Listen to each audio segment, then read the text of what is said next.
Three, Color, two, one, lift off. color yourself impressed. All right. So, um, I want to start around late 2007, 2008.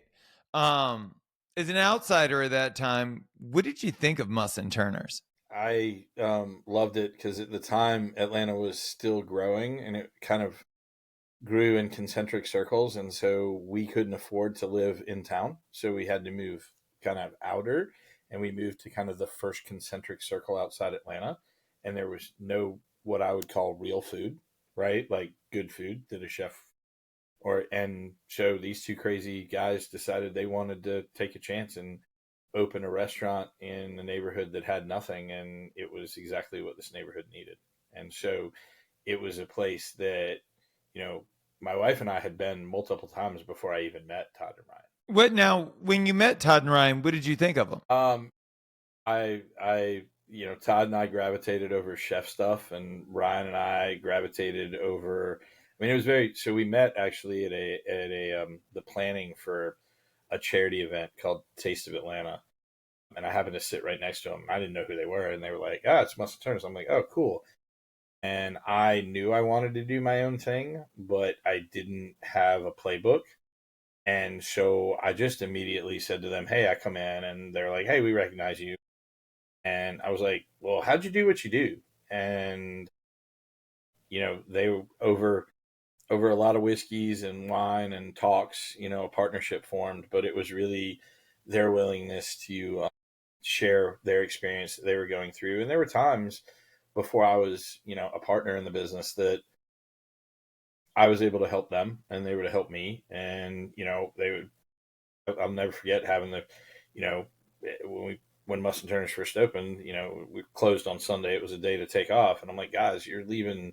This is a brunch town, and you're leaving massive revenue on there. Close on Mondays, right? Like, but you can't.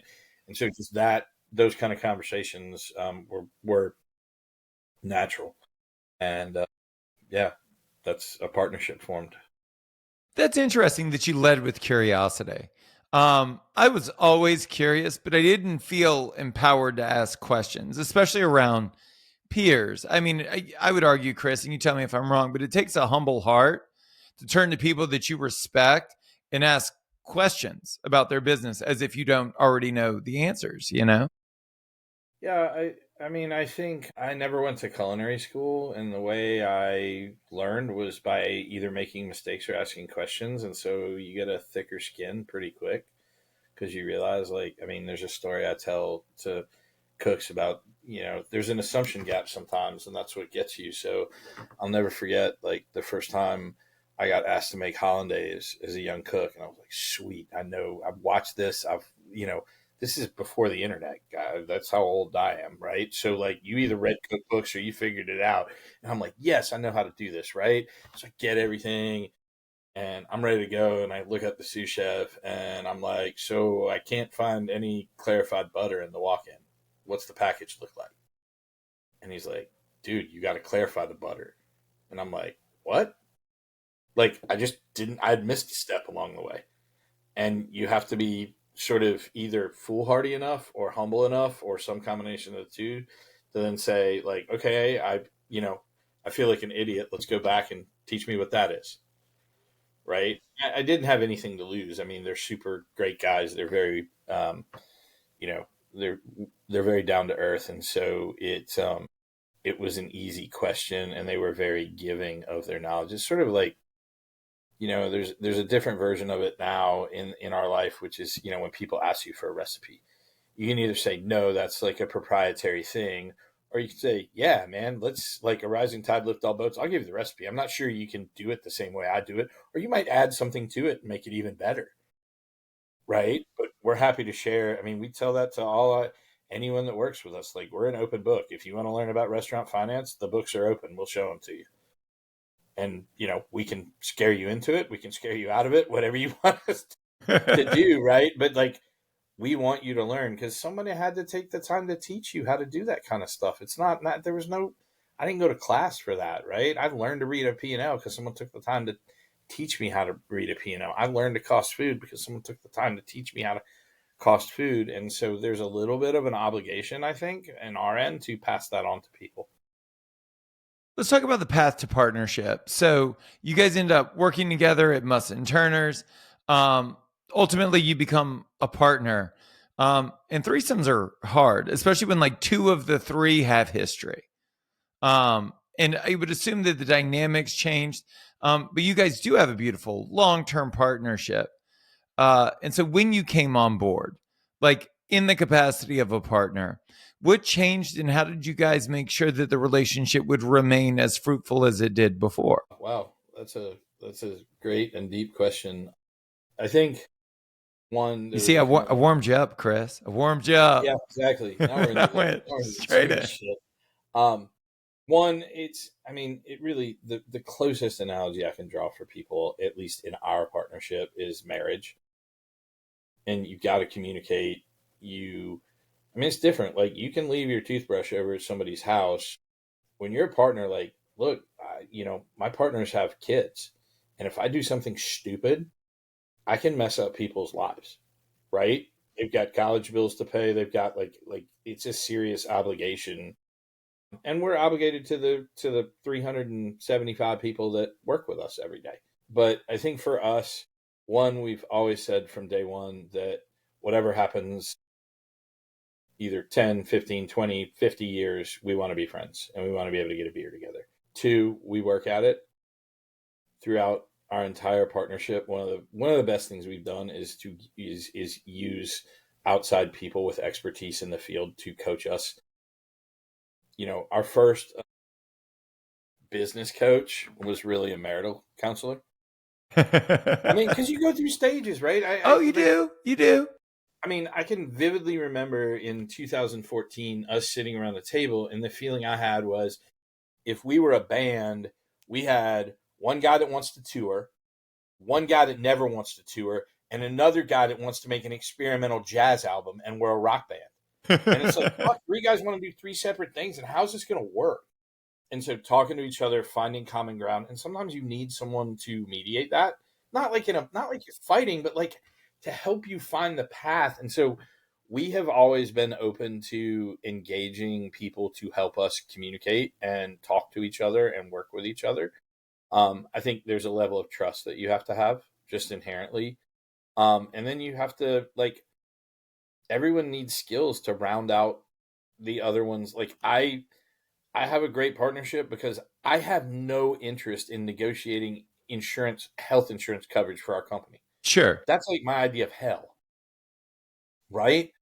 I have a lot of interest. I don't have kids. I'm totally cool being in the restaurant at 9 o'clock on a Friday. And so the fact that Ryan will do spreadsheets and I can do that and Todd can, be over working on new dough or something, like it works out that way.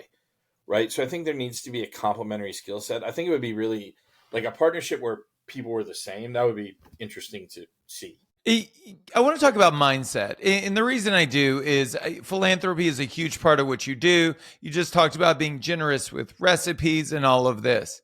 So I would argue that most of us, many of us, we start out with this abundance mindset, right? Like you don't open a business, unless you think that there's enough in the world for you to have some and for everyone else to have some too. Especially in our industry, it's more about commitment community than anything else. Then you open the doors and the dumpster fire ensues, right? And then you're chasing your tail. There's never enough time, there's never enough money. And over time, you forget why you did it. And you're more motivated by scarcity and fear than you are like optimism and abundance. But not you, not your partners. So, like, I know it hasn't been all There are roses. moments, man. Oh, You've there's been no through it. doubt. There are moments when you're like, shit. Like, yeah, I mean, we talk about it. I think you have to have that mindset of abundance. And I think there are moments that you get to have with your teammates that you watch someone succeed, you watch someone do something they've never thought. We've kind of, I mean, here's the first part of what we've said. We have said from day one that food and drink are a vehicle for what we do, and our business is human connection. It's that simple. We talk about it, it's in all our literature, like internally, like we are in the business of connecting people. right? Whether it's, generally the vehicle is food and drink, right? And it might be you to your server, it might be you to someone you haven't seen in 20 years, it might be you to the guy sitting next to you at the bar. But so that, and you have to be somewhat open if you want to connect with anyone, right? And that openness generally doesn't happen in a scarcity mindset, right? You've got to be in a good place, like emotionally, which is why, like, one of the things that, like, if your staff's not in a good place, how can they give great hospitality? If they feel like shit about where they work or what's going on, or they're not going to go out and give, like, they'll do some things, right? Because they've got self interest in mind and they got to make money. But like, if you can create an atmosphere where people feel, valued, and it works, right? I mean, and the one thing I can teach you how to open a bottle of wine. I can teach you about wine. I can teach you about food. I can teach you how to cook. You know what I can't teach you how to do? Give a shit. Yeah. And that's our number Well, one thing. When we hire people, is like, I can't teach you to care. You either want to care and take care of people, or maybe it's not the right business for you. And that's okay too. Right? But don't, if you're going to come in miserable because you hate it, like, don't do it. Go get a different job. Right? You have to come in with, like, hey, I mean, I ask every night at a lineup, I ask people, like, what are you going to do tonight to make someone go, fuck yeah, I want to come back here? chicken and egg that for me. Because, like, I said, chicken and egg that for me. Because I'm sure there are a bunch of people listening that would say, look, when I've reached your level of success, once I have the money, I'm going to do all those things, right? I'm going to do the subsidized healthcare, and I'll do the lineups where I can afford to expend the labor to have everybody standing there at the same time. And when I'm not chasing my own tails and negotiating with vendors, that's when I'll come up with my purpose and my values and my mission. But that's not So really the how it purpose, values, works. and mission came about through a coach, because that was the time in 2014 when I referenced, like, the band was breaking up. Yeah, Like, you had to figure out what the common denominator is. So, I mean, here's an interesting question that we try and ask ourselves. So we are often, and I'm not going to lie and say we're not successful, but we're not at the top of the mountain. I mean, we have our days, right? We do a lot of work to make sure that we understand where we are, what we're doing, and okay, we want to buy something. And the question that people generally ask themselves is, can we afford that? I'll turn it around and say, can you afford not to do that? Like, can you afford not to take care of your people? Like, I mean, part of what we just made a commitment, like, honestly, that this is the type of business we want to run. I mean, you were in this business for a long while, right? How many times in the history that you've been around when you go, oh, you work somewhere, and someone looks at you and go, and they either kind of shake their head or they're like, man, I fucking hated that place. sure. What if you can change the paradigm? What if the whole goal is, man, people will inevitably leave. They'll go on to pursue different careers. They'll go on to different restaurants. That's okay. But what if the goal is, you know what? I did 5 years with those guys and it was awesome. Sure. I learned so much.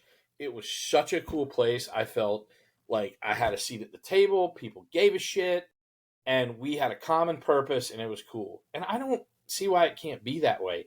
I think there's this really disturbing thing of, to make money, you have to treat people or like shit, or you have to do things. I would argue it's the opposite. The better, like, I don't touch every table, the staff does. Sure. I literally don't see every table that comes. I can't be in 5 places at once, right? But they are. And so a lot of our focus is, when we first started, it was guest facing, guest facing, guest facing, guest facing. As we've evolved, it's teammate facing. Like, what are we doing to make sure our team has the tools that they need, the to and it mentally, physically, emotionally, like, to go out there and kick ass every night. Like, what are we doing to do that? That's an interesting thing. And then we've been fortunate enough. I think the one thing that, to the business side of things, and this is my partner Ryan deserves a ton of credit for this, is like, we've run it like a business. Like, we've embraced using metrics and technology and things that a lot of people just, I mean, I'm always stunned when I'm like, someone comes and asks me a restaurant question. I'm like, well, give me your last three P&Ls and, your last three inventory counts, or what inventory you're carrying. And they literally can't answer the question. Sure. And you're like, well, how do you know if you're like, you just figure out what's in the bank is what you got? Yeah. Like, and we figured out during COVID, like, man, like, we need to figure out how to model cash flow. Now, that's not a skill set any of us have, right? But you know what we have?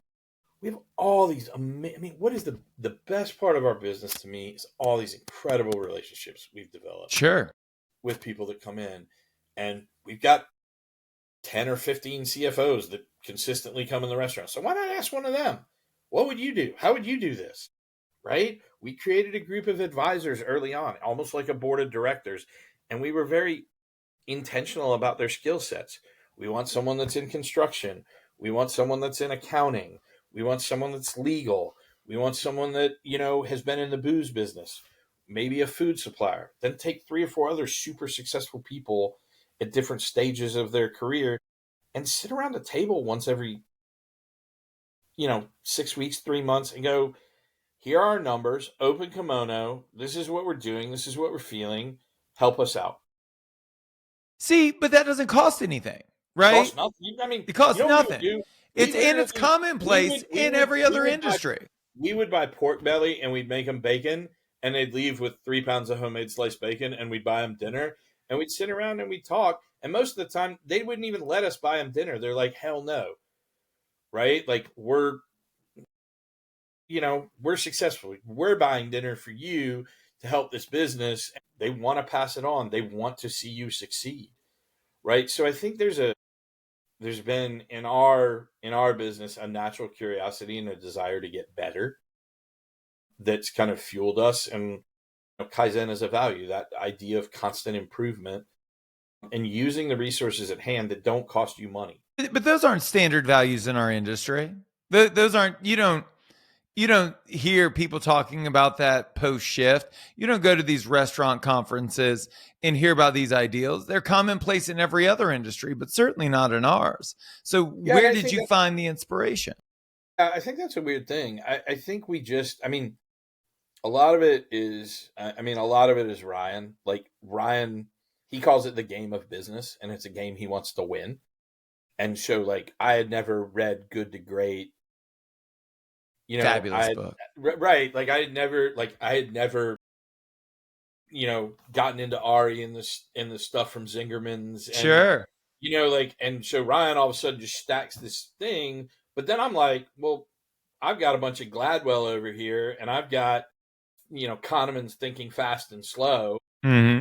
and so there's just a curiosity, but I think it's an openness to, like, how are we going to get better every day, and it's not just the teams, it's the whole organization, right? There's a constant, like, hey, we want to be better than the day before. And I think Danny Meyer really nailed it, with the idea of constant gentle pressure, right? It can't be a squeeze because you'll paralyze people and it doesn't work, but a constant pressure to where it's not stifling, it's not you can't breathe. It's like, what is the mindset of how do I get better every day?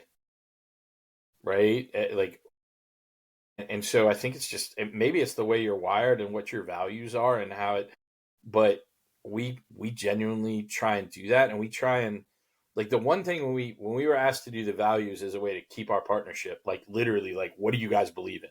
Because we can't, you're not going to work if you want to make a jazz album and you want to tour and you never want to, is what, Ryan was like, yeah, let's do it. Todd and I, old chefs, crotchety, we were like, hell no. But Todd and I had worked for companies that had values that existed in a website or in a fucking drawer that never Sure. got pulled out, and they didn't live by those values.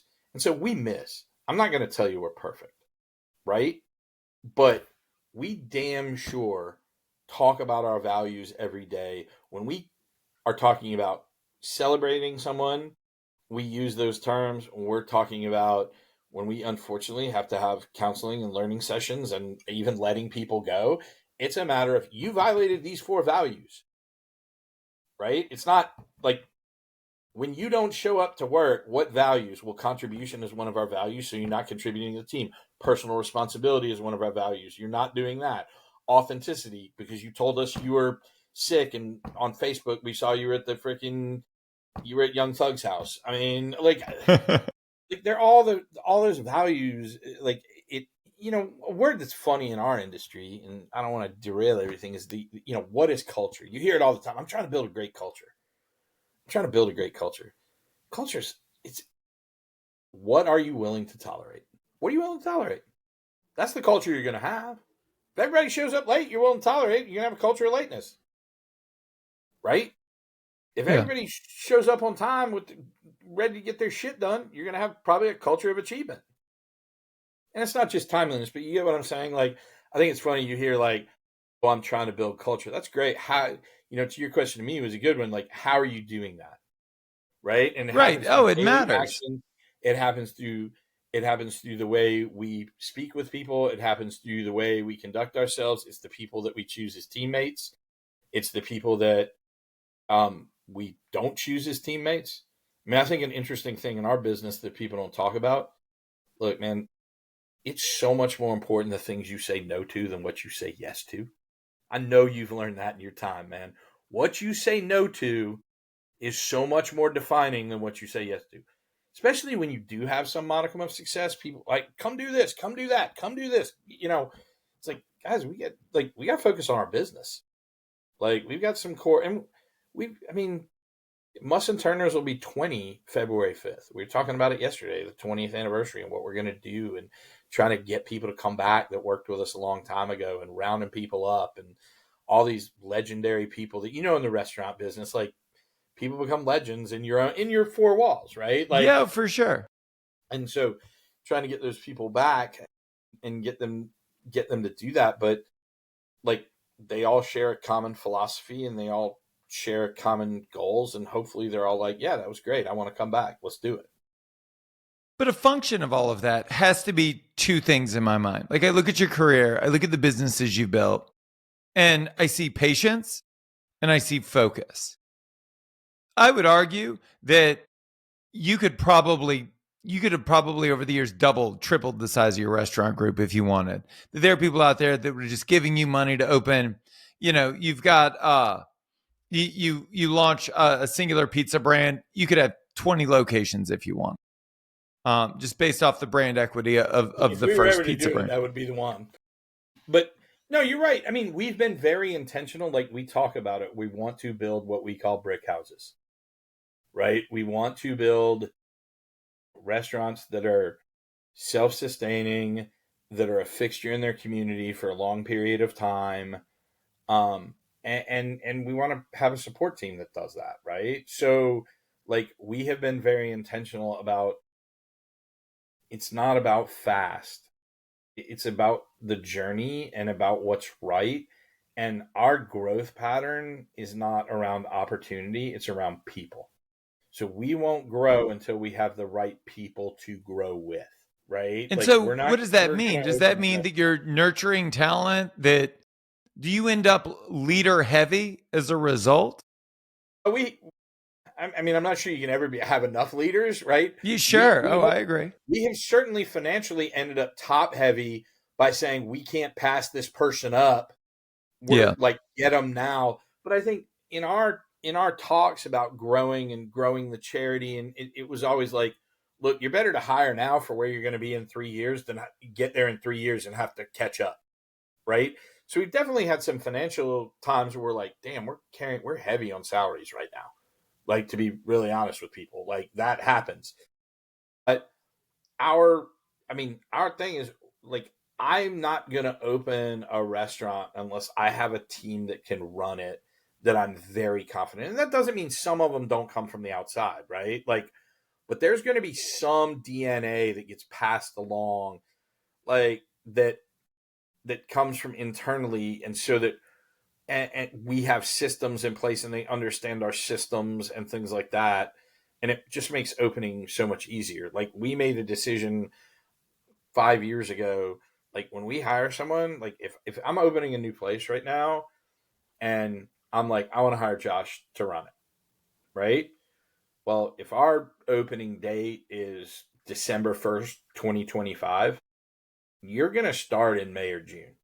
Sure. And we're going to absorb that 6 months as part of our pre-opening cost, so that when you get in, you're not looking at our POS system for the first time. You're not like closing the restaurant. You've done it 50 times at another one of our locations. You understand how a lineup is supposed to go. You understand how we order and work with declining budgets. And that's another thing to your point of like, it took us a while to get there, but the more systems you can, especially as you grow, the one thing we've learned is you've got to have systems to standardize things. It doesn't mean you're not empathetic. It doesn't mean, you're becoming the man. It means every like chef has a declining budget and they can go over that budget, but understand when you do, we're going to ask you why. And if you're like, because I've got an event Monday and I need to get the product in on Saturday and Sunday to prep everything because we got to clean 60 tenderloins, like that's a perfectly great reason to miss your week's Right. budget. Like get after it, right? But it also lets everyone know, like, hey, these are the goals we have, and they're part of it. I mean, I think the other big thing, I think the more you can tie your team to the entire success of the business, the better you're going to be, right? Unpack that for me. I mean, just the more you can put either frontline staff or management or everyone into a bonus pool where if we win, they win. Like, because it is that way. I mean, I think it's funny if a server comes to you and goes, "Hey, it's been lean lately. This sucks." And you're like, "Okay, why?" And you unpack it and you go, "Okay, you're getting your full hours, you're getting everything. Like, if it's lean for you, it's probably lean for me too. Sure. And I'm carrying a shitload of overhead, Yeah. right?" So having honest conversations about that is really important and critical. But I think the more you can look, I think it's funny at a certain level that like if you were to say, "Hey, I've never been in restaurants, I want to get in one, right? I'd like to own one." Like at a certain level of restaurant or type of restaurant, and I've worked in some of these, like no one wants to talk about profitability. They want to talk about like boutique and what we're doing. Like Sure. profitability is not a bad Craft. word. We're not a charity. If you want a new oven, if you want new pots and pans, if you want new glass stemware, if you want to buy wine inventory or booze inventory, like you have to be profitable. As Ryan always says, like profitability to a business is like oxygen to a human. You got to have it. So why is it a bad word? Like talk about it. Now I want to say like profitability when it leads all and becomes the end all be all, that can easily slip into greed. And when you're stepping on people to get there, that's bullshit. And we'll never do that. Like, it's just not who we are. But it's okay to be profitable because why would you want to get into a business where you don't make any fucking money? Well, I mean, we started the conversation before we hit record by saying that, despite the struggles we see in modern era restaurants, there are a bunch of people out there making a shit ton of money. I interview them every day. And I bet you one of the common denominators is how they treat their people and how they talk about profitability and making people a part of profitability. And the more we talk about like so, but here's the thing, like you don't reach your goal by talking about your goal. You reach your goal by everyday actions that then lead you to that goal. So what are the everyday actions? Like you want to know the best advertising you can have as a restaurant? It's not a fucking billboard. It's not a TV commercial during the Super Bowl. Just do a great job. Just have people leave with their hair on fire going, "I got to get back here. That was awesome." Because when they're sitting in the chair getting their hair done for 2 hours, or when they're on the golf course, or when they're at the doctor in the waiting room, or when they see their friends after church, "Hey, what'd you do this weekend?" "Man, we ate at Josh's place. It was awesome. You got to check this place out." So, like if we just walked around going, "We got to be profitable, cut costs, we got to be profitable." No, I'm trying to grow the pie. What can we do to get more people in here? They've got to go hand in hand, and you got to talk about them. I agree with you. And I also think the way we talk about it is super important. I coach a bunch of restaurant owners and operators. And like the most common question I get at the beginning is, how am I going to get my team on board? How am I going to get them to care about this business? And I'm like, look, people only care about themselves. So the way they'll care about the business is if you thread the needle between what's good for the business is good for you. So if you That's want to exactly scale your right. per customer average spend, you don't talk about how much more money the business will make as a result. You say, listen, you take a percentage of sales. So if everybody on the team sold as much as the server with the highest per customer average, you would all make this much more a week, this much more a month. Because people will act in their own best interest consistently. It's the only guarantee. You exactly. And so when you start to tie people to the profitability of the restaurant, like how much do you really need? Like once we get to a certain level, let's just start splitting it, Sure. right? Like let's just start splitting it, you know?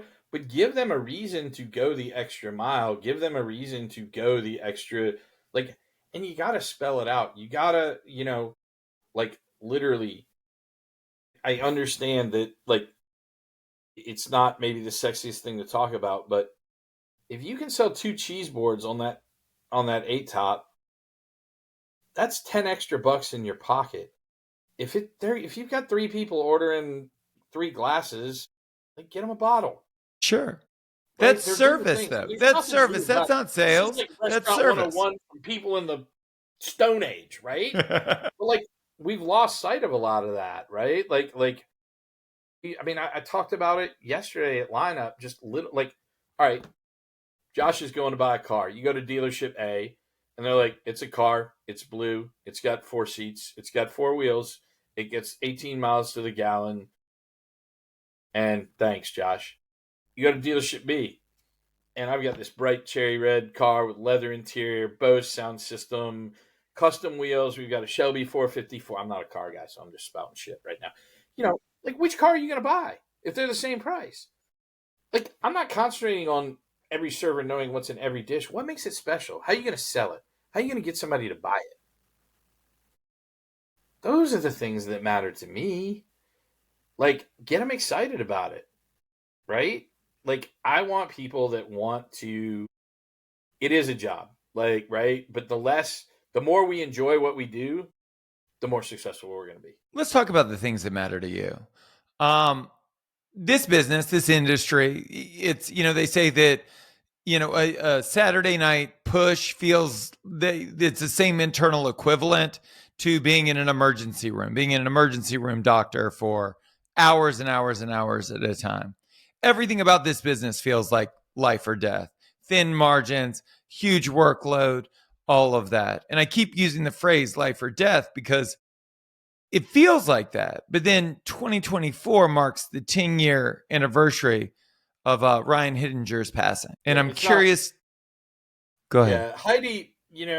One. I mean, look, we take what we do really seriously. We don't take ourselves too seriously, and I think the one thing Ryan taught us a lot. And if nothing else for me, and I think if you asked Todd, Ryan, and I, you would get different answers to the question, but it's enjoying the journey that we're there. So instead of being like, if you go into Saturday night like, fuck, I'm dreading this. This is going to be terrible. I know I'm going to sell this. I know my station's going to get whacked. What if you went into it like, hey, this is a personal challenge. This is cool. I'm going to make 100 people happy because I'm going to sell 100 halibut tonight. And I'm going to set a record that's going to go up on a wall until somebody sells 104 halibut 2 weeks from now. And, like we're going to make sure and celebrate that. Right. And so I think this idea, like we're trying to celebrate the journey as we're there, and it is hard. What we do is hard and we've chosen to do it. It's also incredibly rewarding. I mean, at some level, watching someone enjoy themselves or I mean, man, I've got a folder on my desk of letters um, that people have written over the years that I've kept that are like, they're incredibly meaningful. We got one last Thanksgiving. We do Thanksgiving takeout meals, whole turkeys and stuff. And a woman was like, hey, can I modify it and do this? I'm like, sure. She, you know, and she sent me this email back. She's like, my dad has glioblastoma. This is the last Thanksgiving we're going to have with him. Right? He doesn't eat because of cancer. He ate everything on his plate. You guys made it so easy for us in this time. And having lost my mom to cancer, like I understand that position and like it sucks. And that meant the world to me, right? Because somebody got to sit around a table, spend time with their loved one instead of cooking. and it was the last time I got to do it. Like, it's a cool part of our business. You never know what is happening at a table. It could be the best day of their life. It could be the worst day of their life. But meaningful stuff happens. But like to your point about Heidi, like, it's about the journey, and it's about the fact that an abundance mentality, as you said. I mean, that guy had every reason to pack it in and say, "Hey, they've told me I've got less than 6 months to live," and he had an incredible year of connecting with people and doing things and seeing things and changing people's lives. And that was a personal choice he made, you know? And we all can make choices. And you had a choice. So in response, you guys could have hosted a charity fundraiser. There's no shortage of amazing charities that exist in this world. But you chose to co-found your own, the Giving Kitchen. What hole were you trying to plug? And why did you feel the need to build? Yeah, I mean, it didn't start as anything. So it certainly far exceeds anything anyone ever thought would happen. And the fact that we've now given grants in 49 of 50 states and we're national, and, it's crazy because it really did start as like, hey, this is our guy. He's got health insurance, but Jenny's not going to be able to work. She's going to have to take care of him.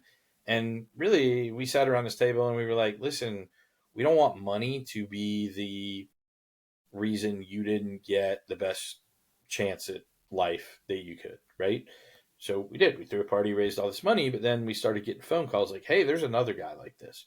Hey, there's another guy. Hey, there's a girl over here. We're like, man, so much in our industry, and we've all, if you've worked in restaurants, you've probably been there. I certainly have for a long period of my career, where you trade time for money. And if you can't do that, you don't have a support system, and that's no one's fault of their own. I don't mean like, oh, some people, like, literally, like, your parents are gone, you live in a state wherever, like, you don't have like, you're doomed. It's so hard once you get in that hole. And so, you know when those started coming in, and Ryan and Jenny were like, we don't need all this, we're not going to use it all, why don't we give it to that guy?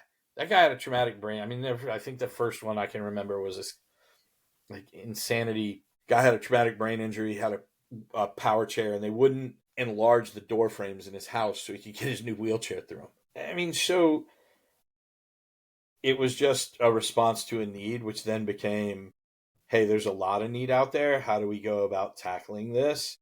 And how do we go about, I mean, our industry is an amazing one, but we're constantly, I mean, how many times anyone that's listening to this that's in the restaurant business, particularly if you're in a management or ownership position, like, how many times a month do you get asked to donate to someone? Like, this school gala, that's cool. It's great. It's part of being in the community. We love it. It's part of what we do. But at some point, we got to put the oxygen mask on ourselves first. It's not just in the plane, right? And so, unfortunately, like, we have a lot of people that have needs. And when you see some of the stuff that we've seen, like, we're better than that and we can be better than that. And so we're trying to be better than that. And what started out is, hey, when we first found it, we thought, like, it'd be 5 people a year, it'd be massive cancer cases. It cost us 20 grand a shot. Our average grant is about $2,400. It lasts people about 6 to 8 weeks. And it's a bridge from one place to another, right? It's a server that breaks their ankle riding their bike home, someone that can't work because they have to take care of their kid for a month after surgery and they're a single parent. It's the ability to go get help for substance abuse and not lose your house, right? It's not a handout, it's a hand up, and it's a bridge to get people from point A to point B. Because when you do get that, and you do lose the car, and then you can't get to work, that spiral gets real bad real fast. And if we can stop it, like, it's beneficial for everyone. What should we steal from you? What are the tactics, the tools, the strategies that have served you well in your life and in your career that we could adopt and internalize that would benefit ours? One question, because I've stolen so much from everyone else. So it's distilling that, as hard as it is, try and keep an abundance mentality. Enjoy the journey you're on. Work hard. Be around people that you want to be around. Do things you want to do. Um, And just like I said it earlier, like when I challenge servers, what did you do today to make someone come back? You can extrapolate that out. Like, what did you do today to make your community a better place? Like we just got through this election. This is what, 2 days after an election. There's a lot of people that are bummed. There's a lot of people that are happy. I'm not going to comment on that. I swear I'd never talk about politics or religion. What I will say is this: you have an opportunity every day to make someone's life around you better, and you have an opportunity every day to make your life and your community better. Don't let those opportunities slide.